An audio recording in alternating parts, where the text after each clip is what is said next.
Well, Rojkov right up there at the business end of this race. Comes from Roitov, which is just outside Moscow.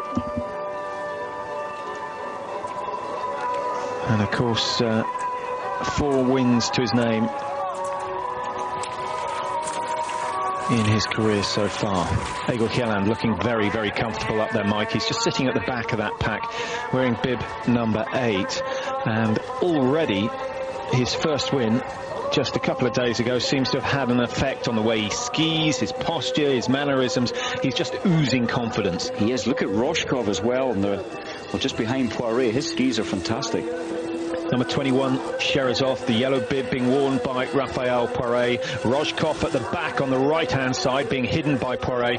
And Egil Kjelland just tucking in, not using the arms, just being sucked along in the slipstream for Norway. So 2 Russians, Frenchman leading the way, and a Norwegian at the back of this leading pack. And now you have to slot onto the mat consecutively as the athletes come in. Again, they're giving Poiré respect to take the lead here.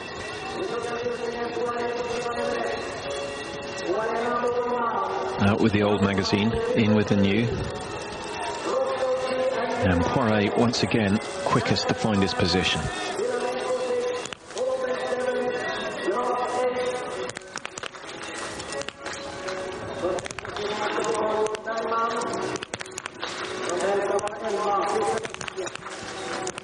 First mistake from Kjelland and Derkach of Ukraine. That's expensive. Sherazov is going to go out with Raphael Poiré again, the young Russian, really putting pressure on the World Cup winner from last year.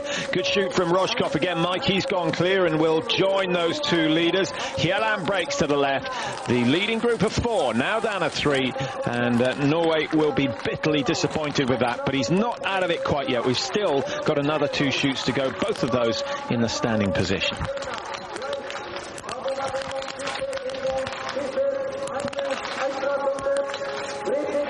Good run from Bilinenko. Do you know, Bilinenko is shooting so fast. The Ukrainian team have spent a lot of time. 2 of the Ukrainians are shooting less than 30 seconds. In the summer they prepared so well, and it is working for them. Bilinenko and Derkach, both in the top 7. Interesting, when Poiré came out there, he looked to his right and must have thought, who is that who is matching me? And it was the young Sherazov. He gave him a look of about 2 seconds. How dare you match me? Well, I don't think Sherazov will take too much notice of that. His success down in Oslo a week ago has certainly done him some good, and I think the Russians have got the skis right again, because he wasn't having any problem staying with Raphael Poiré. Well, here are the standings after this second shoot. The top 8 there, containing Poland, Ukraine, the Czech Republic, France, and of course Russia. There's no panic on as yet. I think Poiré probably confident that he can outshoot the 2 Russians in the standing position, but we'll have to wait and see. We have seen Poiré freeze in the past, but it doesn't happen very often.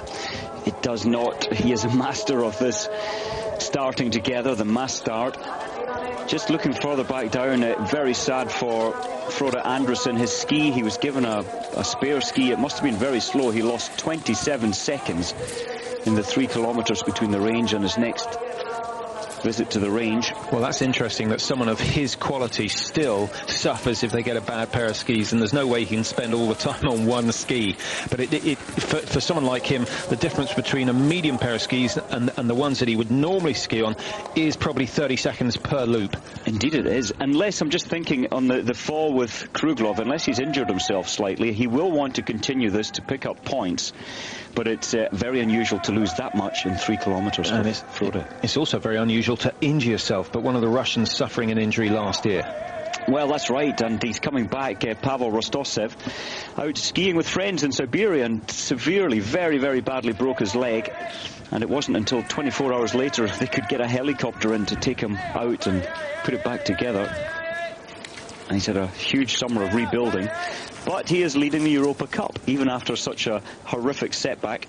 Oh, well, it's a comeback not far off that from Hermann Maier on the Alpine Tour, because he really was in a critical state with his leg, and due to the delayed recovery or the delayed rescue of of his team out in Siberia, so we're looking forward to him coming back onto the tour. Do you think he's going to be selected post-Christmas, or do you think they'll keep him on the Europa Cup for the year? Well, interestingly, the coaches, it is their plan to bring Pavel Rostoshev back in. He's shooting so well throughout all the Europa Cup races, and his experience, they do want him back in the team, and I think that will happen. So the slowest Russian here in the first 3 World Cups will be sent back to the Europa Cup, and I'm sure Rostoshev will come back into the World Cup. So a little bit of pressure on the youngsters in the Russian team, but the youngsters doing very well. Sherazov is up there, so is Kruglov in the top 15. It's the old guard like Chepikov down in 19th position, who maybe he's got to be a little bit concerned about his place in the World Cup and World Championship team. Well, as you can see, a little short of snow here in Östersund. They've prepared the tracks well. Lots of snow brought in from the local mountains. They've also been making snow since the end of November. They would have started at the beginning, but the temperature's just too mild to allow that. But on the whole, they've prepared a good track. But as we've seen over the week so far, lots of icy patches, giving some of the women in particular problems on the sharp downhill corners. But don't expect to see either of these leaders take a tumble. Nice little move from Raphael Poiré. Cuts inside. He's gone from second to first, wanting to get lane 1 again in the chute. He wants to be looking at a blank space. He doesn't want to be looking at the back of one of the Russians. Yeah, strange. And the 2 Russians are allowing him to come through quite easily. Cherezov almost moved over to let Poiré pass there. What is going on?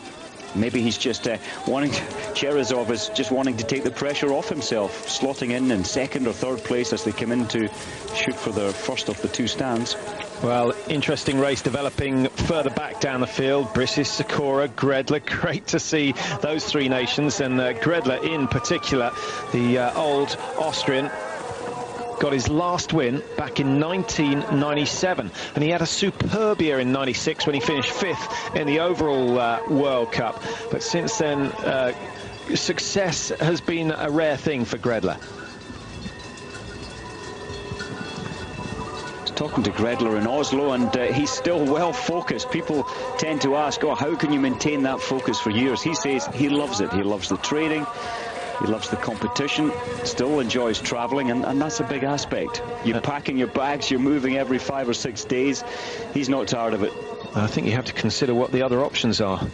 A job with the Austrian Ski Federation, perhaps, or an office job with an insurance company. I think life on the biathlon circuit is far more attractive. And if you've got the talent and you've still got the will to go out and do the training, why not? Egil Hjelland there, still working hard, trying to get back on terms with these leading 3, but at the moment there's 150 metres between Hjelland and the leading group, and it is Poiré once again who controls things coming into the range. He is the master of this, so successful, and the 2 Russians showing him almost too much respect here.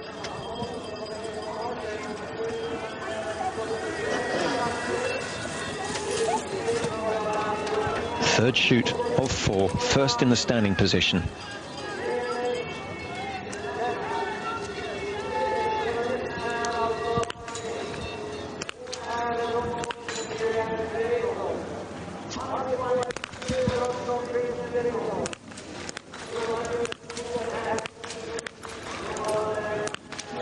Sherazov with a chance. Down it goes. 5 out of 5 for Sherazov. He's going to open up a lead of at least 30 seconds over Rojkov and Poiré. In fact, it will be around 25, depending on how fast the loop is. This is a very good example. Sherazov maybe 2 or 3 seconds slower than the other 2 on the range. Mike Hjelland making mistakes as well. Sherazov took so long to get his ski poles back on. Lost about 5 seconds there. Hjelland meltdown. Now, a real chance for one of the chasing group to come through and challenge the leaders. Bilanenko has 1 target still to go down. Down it goes. Holobets also, but he throws his last one wide. So Bilanenko of Ukraine has certainly now got a chance of getting into the top 3 at the end of the day. Sherazov leading 17.1. As you say, Mike, he lost an enormous amount of time. Rojkov and Poirier on the penalty loop for 22 to 24 seconds, but they're only 17 seconds adrift of the lead. Well, Poirier and Rojkov will be trying to pull back that 17 seconds. That is their aim now, to get back on level terms with Sherazov for the final shoot. You think they're really going to try and pull back 17 seconds in 3 kilometres? I think Poirier will have the confidence to say, so much pressure on Sherazov.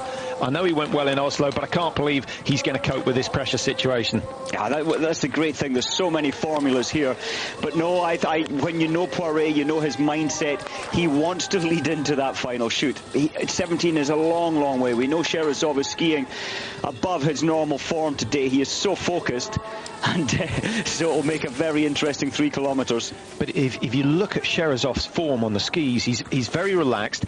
The whole body is nice and steady. There's no excess movement, no excess flexion at the hips or sideways movement of the shoulders, which would indicate to me that he's skiing within himself, that he is comfortable at this pace. I don't think that he's really pushing himself that hard. We'll find out with only 6 kilometres to go and 1 shoot still remaining. This is where it went wrong for Raphael Poirier. 1 shot missed. And it was very high and left, as you can see.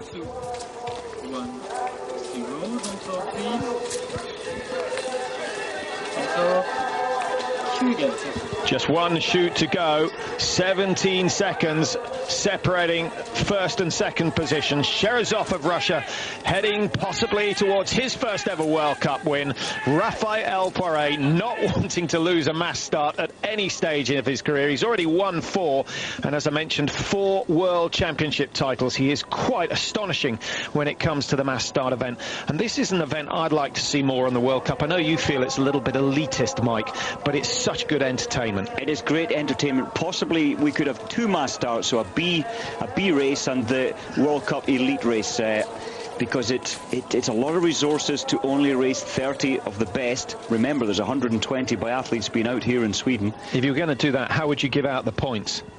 That's difficulty, isn't it? You would probably still have to allocate your points to the 30 best. They have gained the respect of winning. Poirier is going for this attack. The man cannot relax. He has to be up leading this race. The psychology of Poirier. Well, you're absolutely right. But one of the other factors we mentioned at the start, this course, the uphill section all comes early on. The first 1.5 K is predominantly uphill, and then it's downhill. And I think Poirier said, well, I've got long enough to recover, provided I can get on terms by the top of the hill. And this is going to be very, very tight indeed. 10 kilometres completed, another 5 to go. They've got another 2,000 metres before they shoot for the final time. The difference has been cut from 17 to 8. And, well, 9 seconds in the space of 1 kilometre is an astonishing pullback. It's the mark of the man. It's a pleasure to watch Poirier, and what makes him tick, he only wants to win. Well, he may pay the price. I think Rojkov is playing the better game. He's gained 4 seconds and is certainly on terms. He's going to lose nothing to Poirier, but his heartbeat will be, what, 5, maybe 6 or 7 beats per minute slower. And the chances are that Rojkov is going to find the shooting easier on that final. It's quite possible. I do now worry about Sherazov. He knows he's been hunted down by one of the best biathletes ever, Raphael Poirier, and he's going into the range first. He will be standing on lane 1, and right behind him we'll hear Poirier gasping for air, which may well put Sherazov off. Well, only 61 seconds separating the top 7. Poor old Egil Sjælland has dropped down to 8th position now after 3 shoots. And Sjælland, I can tell you, he went clear on the first shoot. He missed 1 on the second. He missed 2 on the third. Let's hope he doesn't keep that run of failures going and miss 3 on the final shoot. That really would push him down outside the top 15. But I can't see that happening, to be honest. Now, sort of further back down the list, interesting to see the best German today so far in 10th place only. It's the young Daniel Graf. Things are changing in the German squad. The Russians having an absolutely fantastic season so far. Poirier now just 2.5 seconds behind. He's gained 5.5 seconds in 800 metres. It's an astonishing ski. perhaps you can look at it and say he skied steady for the first nine kilometres and he's now just turned up to his normal race pace? I don't think so. This is why he's such a champion, because when needed, Poiré can dig into this amazing reserve. He's on his limit, but he can always dig that little bit deeper. His mind is so strong, he can bring some extra magic out of his legs, his mind and his body. He's a great competitor, Poiré. Well, you've read the race absolutely spot on so far, Mike. We'll see how it goes. I think we're going to see Poiré try and get lane number 1 for the 4th shoot, and that really will upset Sherazov, who must have thought. But as we know from the past, the person who comes in and shoots first on the final shoot very seldom wins the event. So it's all to play for here. Your guess is as good as ours as to who is going to take this one. But there are 3 men up the front: Sherazov, Poiré, and Rojkov also there. But Rojkov has just eased off. He hasn't made a challenge for the lead. Here we go. He's just going to ease past on the flat sections. It does look as though Poiré's got good skis as well. Rojkov a good 100 metres behind now, Mike. That's fairly significant. Well, quite amazing. 17 seconds. It's a long way. But will Poiré pay the price for this? Remember, he tripped up with the one shot he's missed so far when he had to break position and eject the round. We see that quite often from Raphael. And then when he rebuilt the position, he missed very high. So remember, Poiré missing 1 on the last shoot, but he's managed to claw that time back. Could he do it again? Were he only to hit 4 on this occasion and Sherazov go clear again? Sherazov looks as though he is hurting a little, desperately trying to calm himself down before this final crucial shoot. Poiré looks controlled, the breathing a little heavier than it was on the first of the standing shoots. Here we go then.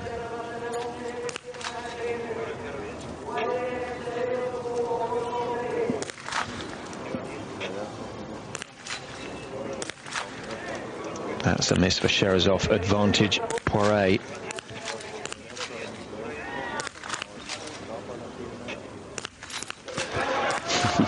Well, total respect. Poiré has done it again. He has wrapped it up on that last shoot. Are we going to see a salute from the Frenchman, the likes of which we saw many times last year? He's relaxed. He's looking over the shoulder. He knows the 2 Russians have missed, and he knows that he's got 50 points in the bag. The first win of the season for Poiré.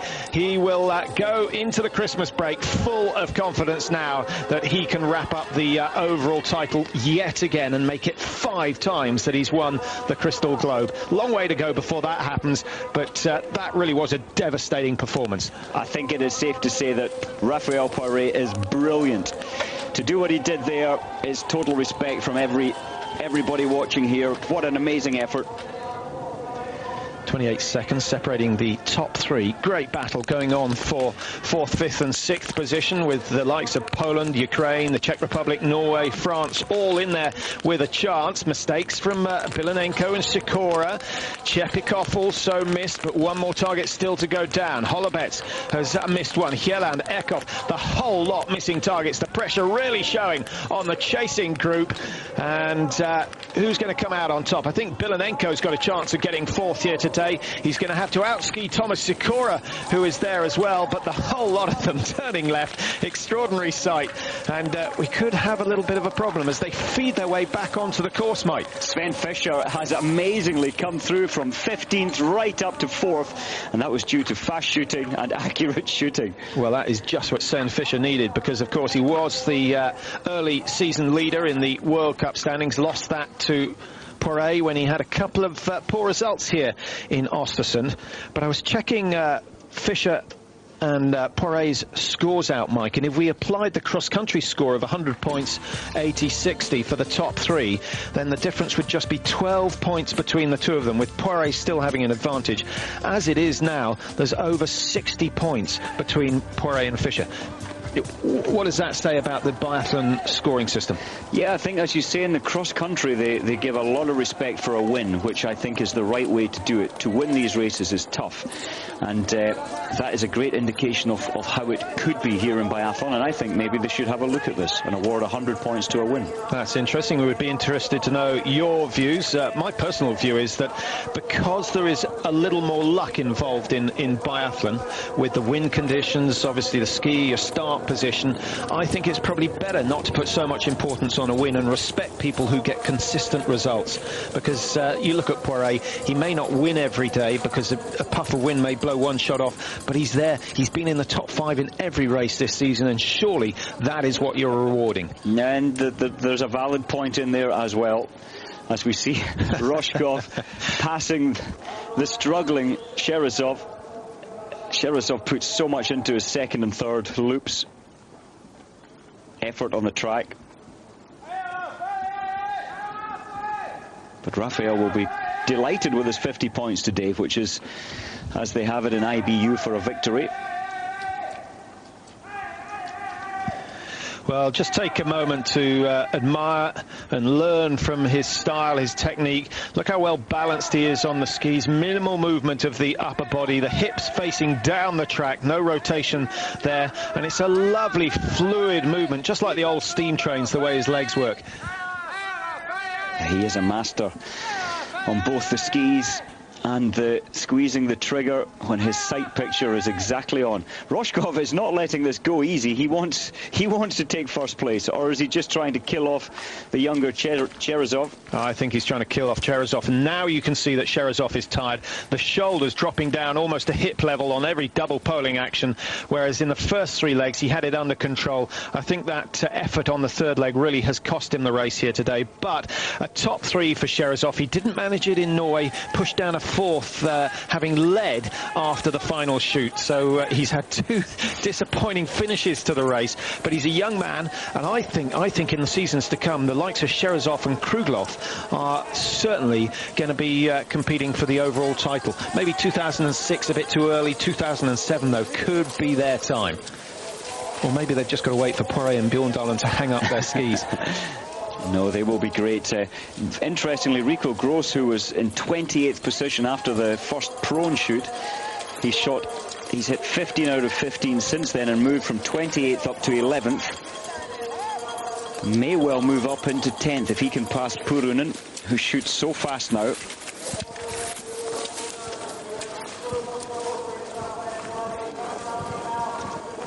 Egil Kjelland, 1:15 down. Rico Gross, he's got some respectability back. He's gone up into 13th, Mike. What's Rico's shooting been like today? Yes, 2 missed on the first prone and then perfect from then on. So that's one of the better scores. Nikolai Kruglov once again hitting 19 out of 20, but ski speed suspiciously slow. I don't believe it's skis, because we've seen from the other Russians that the skis are going well, and they'll all be using the same wax and generally all go for the same base preparation as well. So I think Kruglov is one of a number of these biathletes who desperately needs a 2-week break from racing. He does. He's young, he's inexperienced, and is suffering. Remember, this is the 9th race in an 18-day period. And that by any standards, by any club runners, by any national athletics team, they would not take on such a race programme. Well, here comes the day's winner, Raphael Poiré. He's had a chance to look over his shoulder. He gets the applause of the few tens of people that have turned up to watch it. Disappointing crowds here in Östersund, I have to say it, and I'm really looking forward to going down to Oberhof and Ruhpolding for the racing down there. And I think part of it is the fact that the German stadiums are built for atmosphere, whereas here it's just open spaces. Of course, cross-country skiing is generally the activity here, and the focus of attention isn't quite on the shooting where it should be. It's a major battle on for 5th place with Chepikov, Shikora, Kjelland and Gredler, all within just a couple of seconds, but they won't threaten this man at the top. Brilliant effort as usual.